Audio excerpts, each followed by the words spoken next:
بسم الله الرحمن الرحيم. طه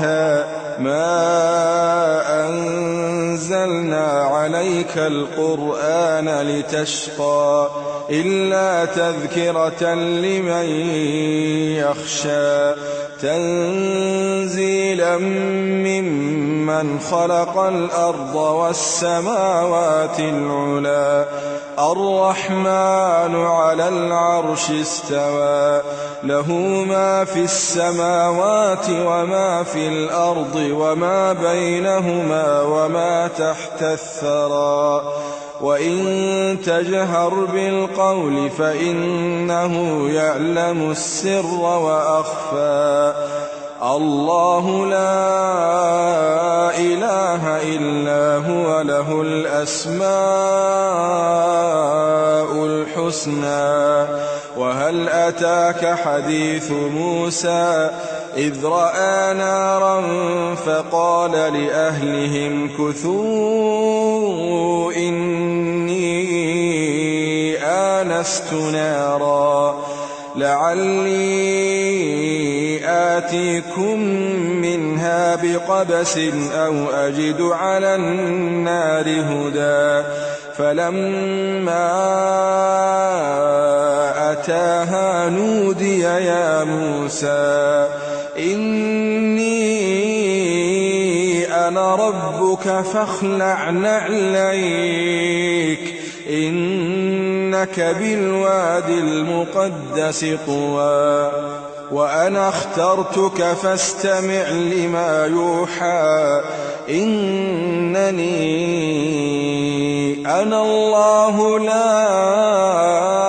إله إلا أنا فاعبدني وأقم الصلاة لذكري إن الساعة آتية أكاد أخفيها لتجزى كل نفس بما تسعى فلا يصدنك عنها من لا يؤمن بها واتبع هواه فتردى وما تلك بيمينك يا موسى قال هي عصاي أتوكأ عليها وأهش بها على غنمي ولي فيها مآرب أخرى قال ألقها يا موسى فألقاها فإذا هي حية تسعى قال خذها ولا تخف سنعيدها سيرتها الأولى واضمم يدك إلى جناحك تخرج بيضاء من غير سوء آية أخرى لنريك من آياتنا الكبرى اذهب إلى فرعون إنه طغى قال رب اشرح لي صدري ويسر لي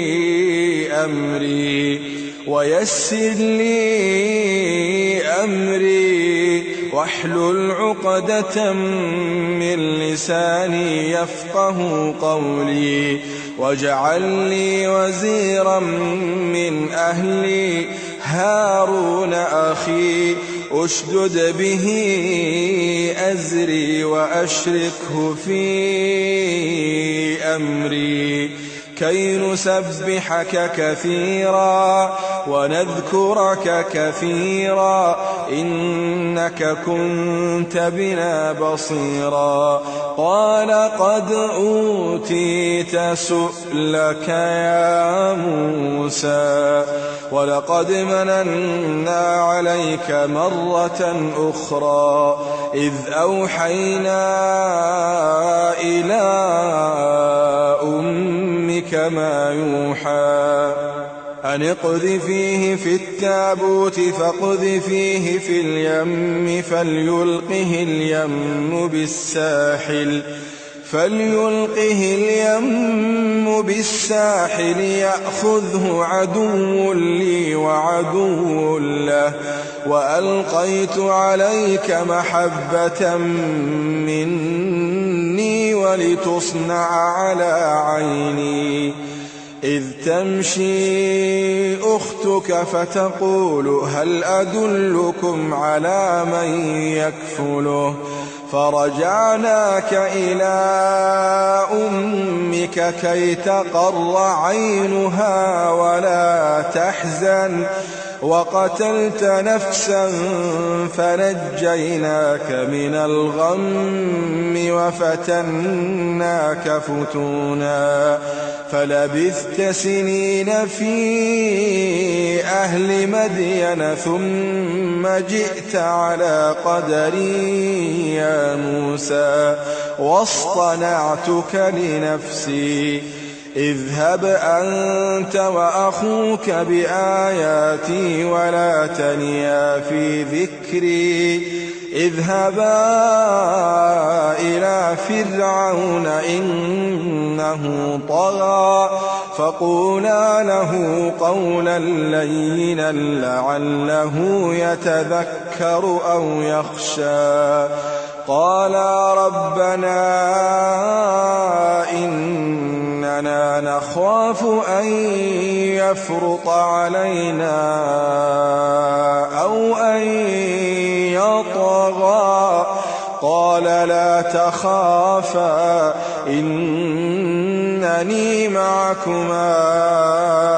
أسمع وأرى فأتياه فقولا إنا رسولا ربك فأرسل معنا بني إسرائيل ولا تعذبهم قد جئناك بآية من ربك والسلام على من اتبع الهدى إنا قد أوحي إلينا أن العذاب على من كذب وتولى قال فمن ربكما يا موسى قال ربنا الذي أعطى كل شيء خلقه ثم هدى قال فما بال القرون الأولى قال علمها عند ربي في كتاب لا يضل ربي ولا ينسى الذي جعل لكم الأرض مهدا وسلك لكم فيها سبلا وأنزل من السماء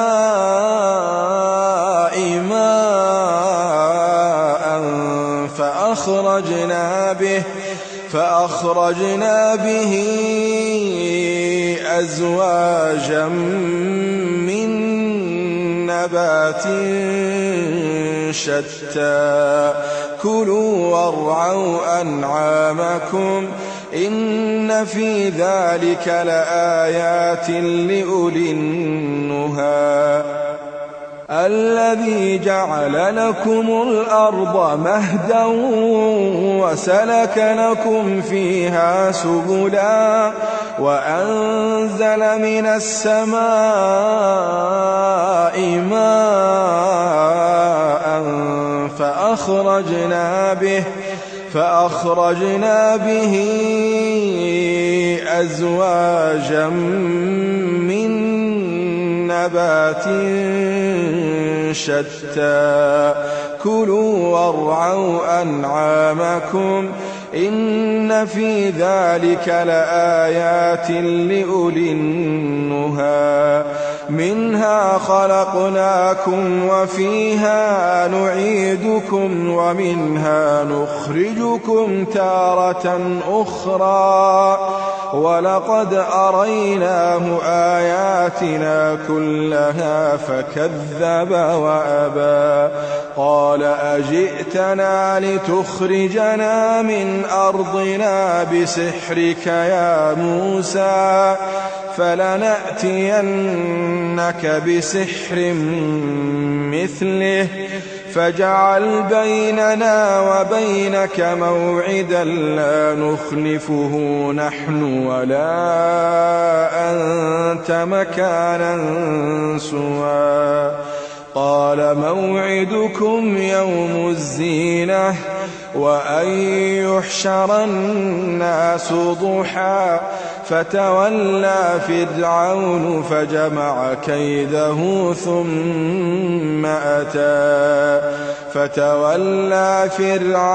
فجمع كيده ثم أتى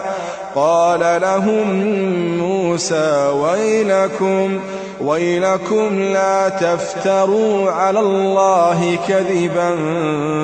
فيسحتكم بعذاب وقد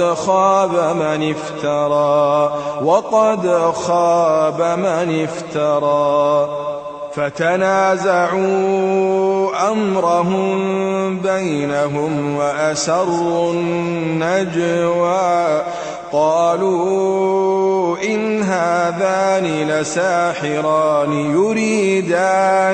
يريدان أن يخرجاكم من أرضكم بسحرهما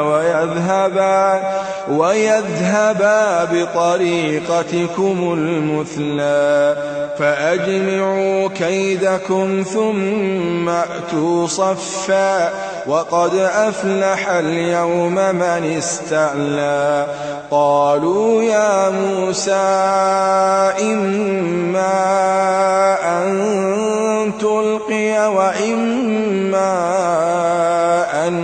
نكون أول من ألقى قال بل ألقوا فإذا حبالهم وعصيهم يخيل إليه من سحرهم أنها تسعى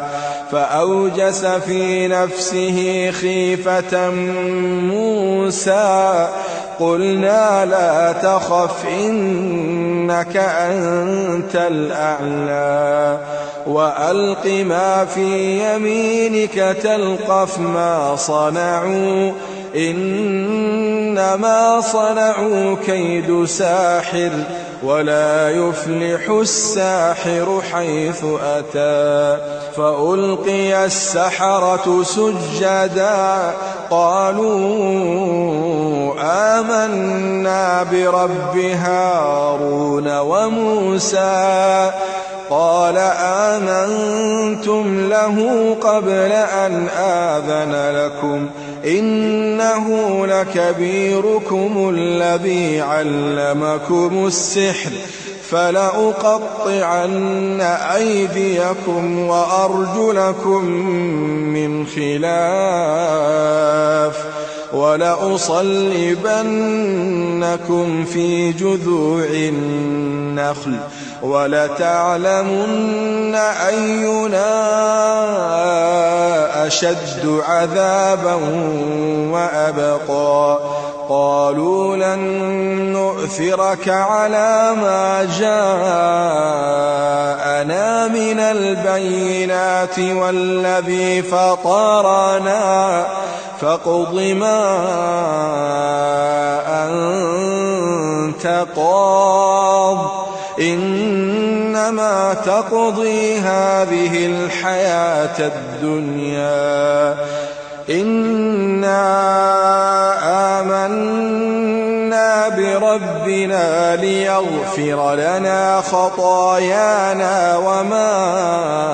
أكرهتنا عليه من السحر والله خير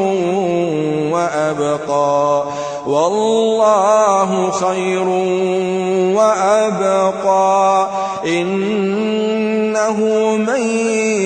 يأت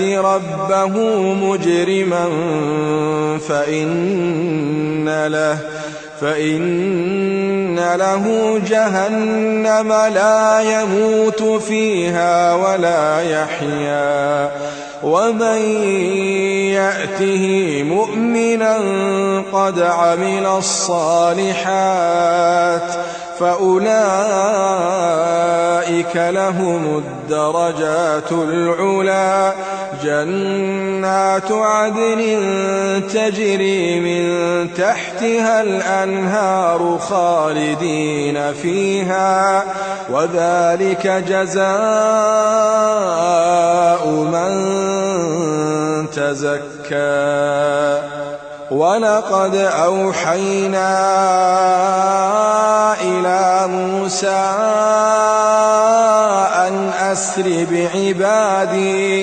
أن أسر بعبادي فاضرب لهم طريقا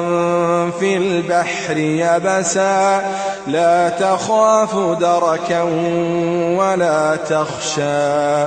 فأتبعهم فرعون بجنوده فغشيهم من اليم ما غشيهم وأضل فرعون قومه وما هدى يا بني إسرائيل قد أنجيناكم من عدوكم وواعدناكم جانب الطور الأيمن ونزلنا عليكم المن والسلوى كلوا من طيبات ما رزقناكم ولا تطغوا فيه فيحل عليكم غضبي ومن يحلل عليه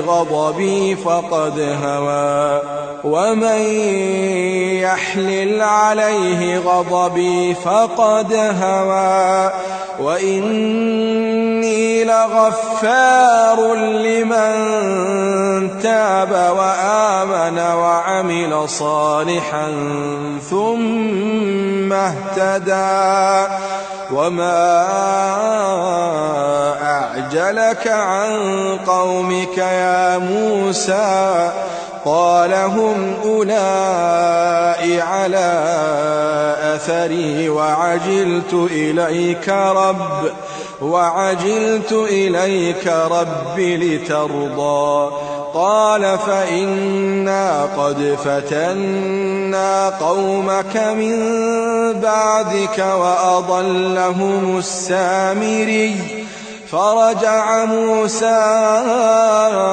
إلى قومه غضبان أسفا قال يا قوم ألم يعدكم ربكم وعدا حسنا أفطال عليكم العهد أم أردتم أن يحل عليكم غضب من ربكم فأخلفتم موعدي قالوا ما أخلفنا موعدك بملكنا ولكننا حملنا أوزارا من زينة القوم فقذفناها فكذلك ألقى السامري فأخرج لهم عجلا جسدا له خوار فقالوا هذا إلهكم وإله موسى فنسي أفلا يرون ألا يرجع إليهم قولا ولا يملك لهم ضرا ولا نفعا ولقد قال لهم هارون من قبل يا قوم إنما فتنتم به وإن ربكم الرحمن فاتبعوني وأطيعوا أمري قالوا لن نبرح عليه عاكفين حتى حتى يرجع إلينا موسى. قال يا هارون ما منعك إذ رأيتهم ضلوا ألا تتبعن أفعصيت أمري؟ قال يا ابن أم لا تأخذ بلحيتي ولا برأسي إني خشيت أن تقول فرقت بين بني إسرائيل ولم ترقب قولي. قال فما خطبك يا سامري؟ قال بصرت بما لم يبصروا به فقبضت قبضة من أثر الرسول فنبذتها وكذلك سولت لي نفسي. قال فاذهب فإن لك في الحياة أن تقول لا مساس وإن لك موعدا لن تخلفه وانظر إلى إلهك الذي ظلت عليه عاكفا لنحرقنه ثم لننسفنه في اليم نسفا إنما إلهكم الله الذي لا إله إلا هو وسع كل شيء علما كذلك نقص عليك من أنباء ما قد سبق وقد آتيناك من لدنا ذكرا من أعرض عنه فإنه يحمل يوم القيامة وزرا خالدين فيه وساء لهم يوم القيامة حملا يوم ينفخ في الصور ونحشر المجرمين يومئذ زرقا يتخافتون بينهم إن لبثتم إلا عشرا نحن أعلم بما يقولون إذ يقول أمثلهم طريقة إن لبثتم إلا يوما ويسألونك عن الجبال فقل ينسفها ربي نسفا فيذرها قاعا صفصفا لا ترى فيها عوجا ولا أمتا يومئذ يتبعون الداعي لا عوج له وخشعت الأصوات للرحمن فلا تسمع إلا همسا يومئذ لا تنفع الشفاعة إلا من أذن له الرحمن ورضي له قولا يعلم ما بين أيديهم وما خلفهم ولا يحيطون به علما وعنت الوجوه للحي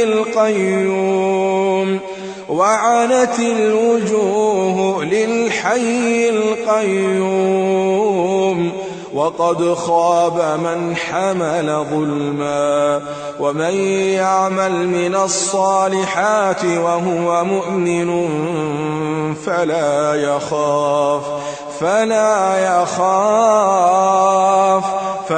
يخاف ظلما ولا هضما وكذلك أنزلناه قرآنا عربيا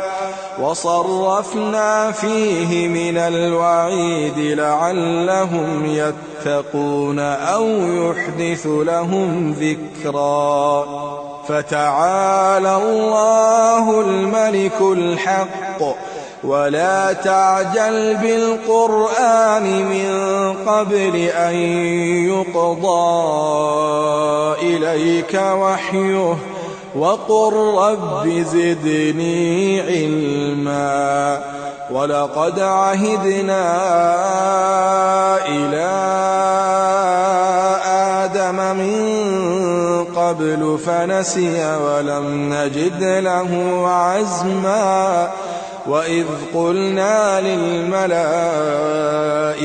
اسجدوا لآدم فسجدوا إلا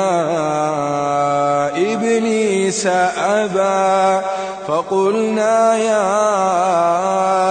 آدم إن هذا عدو لك ولزوجك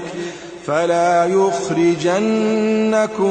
من الجنة فتشقى إن لك ألا تجوع فيها ولا تعرى وأنك لا تظمأ فيها ولا تضحى فوسوس إليه الشيطان قال يا آدم هل أدلك على شجرة الخلد وملك لا يبلى فأكلا منها فبدت لهما سوآتهما وطفقا يخصفان عليهما من ورق الجنة وعصى آدم ربه فغوى ثم اجتباه ربه فتاب عليه وهدى قال اهبطا منها جميعا بعضكم لبعض عدو فإما يأتينكم مني هدى فمن اتبع هداي فلا يضل ولا يشقى ومن أعرض عن ذكري فإن له معيشة ضنكا ونحشره يوم القيامة أعمى قال رب لم حشرتني أعمى وقد كنت بصيرا قال كذلك أتتك آياتنا فنسيتها وكذلك اليوم تنسى وكذلك نجزي من أسرف ولم يؤمن بآيات ربه ولعذاب الآخرة أشد وأبقى أفلم يهد لهم كم أهلكنا قبلهم من القرون يمشون في مساكنهم إن في ذلك لآيات لأولي النهى ولولا كلمة سبقت من ربك لكان لزاما وأجل مسمى فاصبر على ما يقولون وسبح بحمد ربك قبل طلوع الشمس وقبل غروبها ومن آناء الليل فسبح وأطراف النهار لعلك ترضى ولا تمدن عينيك إلى ما متعنا به أزواجا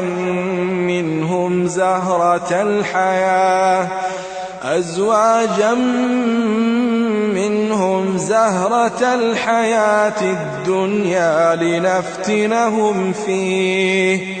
ورزق ربك خير وأبقى وأمر أهلك بالصلاة واصطبر عليها لا نسألك رزقا نحن نرزقك والعاقبة للتقوى وقالوا لولا يأتينا بآية من ربه أولم تأتهم بينة ما في الصحف الأولى ولو أنا أهلكناهم بعذاب من قبله لقالوا ربنا لولا أرسلت إلينا رسولا فنتبع آياتك من قبل أن نذل ونخزى قل كل متربص فتربصوا فستعلمون من أصحاب الصراط السوي ومن اهتدى. قدمت لكم هذه التلاوة من موقع tvquran.com.